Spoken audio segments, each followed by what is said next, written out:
Your brain deletes 99.999% of reality every second. Opportunities, money, ideas that could change your life. Not because they aren't there, but because your brain decided they're not important enough to notice. The terrifying part? The people who seem to win at life are not seeing a different world. Their brain is simply filtering reality differently.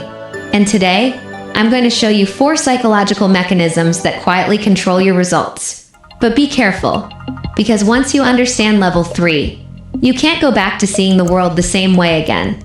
Level 1. The filter that controls your reality. Every second, your senses collect roughly 11 million bits of information. Your conscious mind processes about 40.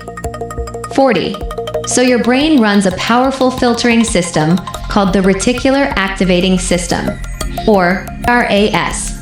Its job is simple: decide what reality you're allowed to notice. You've experienced this before. The moment you buy a red car, suddenly red cars appear everywhere.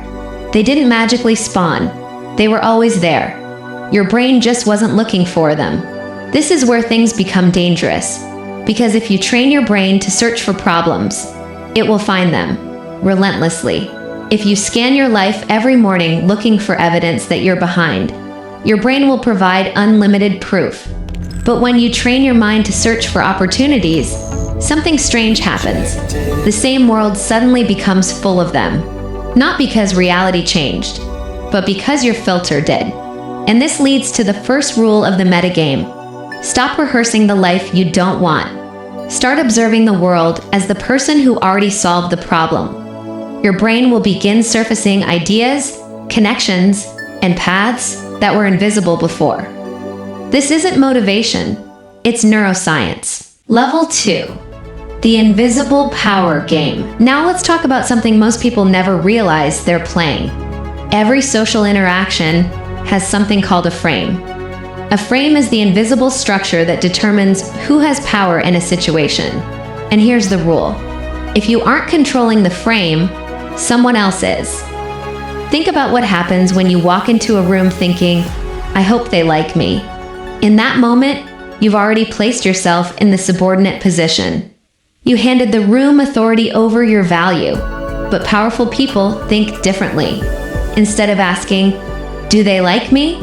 They ask, is anyone here interesting enough to deserve 5 minutes of my time?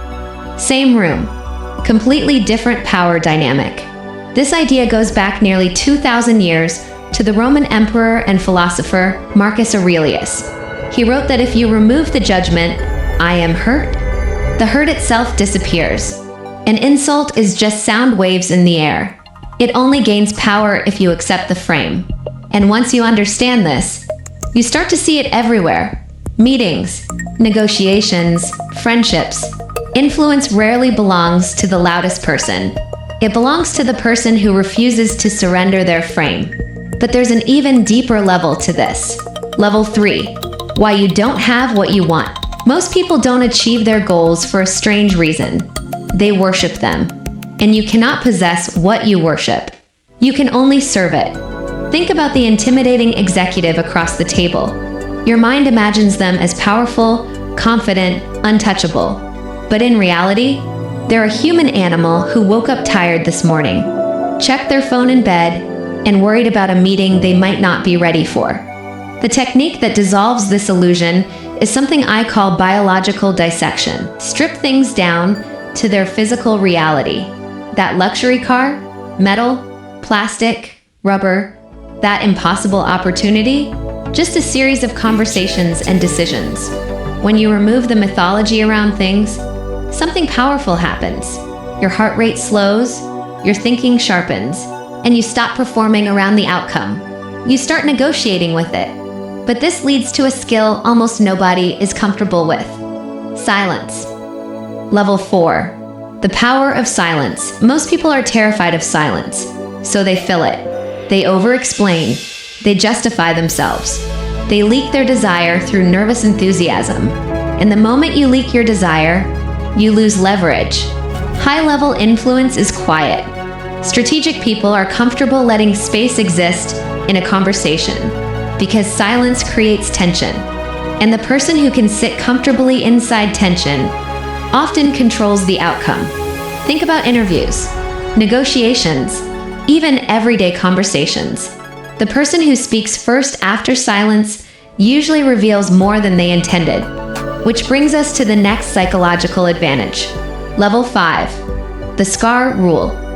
There is a strange trait shared by the most respected people in almost every field. They are open about their struggles, but only after those struggles are finished. This is called selective vulnerability. You can share the hard year, the failure, the mistake, but only after you've already survived it. Never show your open wounds. Show your scars. Scars send a powerful message. I went through it. I came back. And I'm still standing. This builds trust without exposing your weaknesses to exploitation. But none of this matters if your daily actions are scattered, which leads to the final mechanism. Level 6, systems versus goals. Most people rely on goals, but goals are fragile. They depend on motivation, and motivation disappears the moment life becomes inconvenient. High performers focus on systems instead. A goal says, I want to work out more. A system says, when my laptop closes at 5 p.m., I immediately put on my gym clothes. That tiny structure is called an implementation intention. It removes the moment of negotiation. The decision has already been made. Stack enough of these systems together, and progress becomes almost automatic. Improve just 1% per day. Mathematically, that makes you 37 times better in a year. But there is one final rule most people ignore. The final rule, you must ask. The world rarely rewards silent wishes. It responds to clear, specific requests. Most people are excellent workers, but terrible askers. They wait. They hesitate. They hope someone notices their effort. But life does not run on quiet hope. So here's a challenge.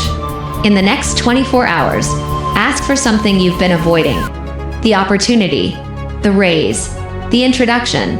Because the game was never about forcing reality to change. It was about becoming the kind of person who naturally attracts different outcomes. And now, you finally know the rules. Play accordingly.